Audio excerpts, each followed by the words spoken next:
Hi అండి. అందరికీ happy Sunday అండి. అందరూ బాగున్నారా? నేనైతే బాగున్నానండి. ఏవండి, నాకిష్టమైన ఒక వస్తువు అండి. అది మీకు చూపించాలనిపించింది. తినే వస్తువు అండి. మ్మ్, నాకు చాలా ఇష్టం. ఇదేంటో చెప్పండి. అందరికీ తెలిసిన వస్తువే. చెప్పండి ఏంటో.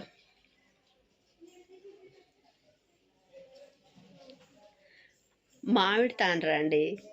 మీ అందరికీ తెలిసిందే. మ్యాంగో జెల్లీ నాకు చాలా ఇష్టం అండి. మ్మ్, అంటే కొంచెం కొంచెం అలా మనం నోట్లో వేసుకొని తింటూ ఉంటే నాకు భలే టేస్ట్గా అనిపిస్తుందండి. అయితే నిన్న ఒక డబ్బాలో నేను ఎక్కడి నుండో స్కూల్ నుండి వస్తుంటే దారిలో ఒక అతను ఒక డబ్బా నిండుగా పెట్టి డబ్బా 100 రూపాయలు అన్నాడండి. అంటే ఒరిజినల్ కాకినాడ నుంచి తీసుకొచ్చాను అని చెప్పాడండి. ఇంకా సర్లే, ఆ, అన్ని తినలేం కదా అని ఒక చిన్న ముక్క ఇవ్వమన్నాను. ఈ ముక్క 10 రూపాయలు అని ఇచ్చాడండి. 2 ముక్కలు తెచ్చుకున్నాను ఇలాంటివి. నాకైతే చాలా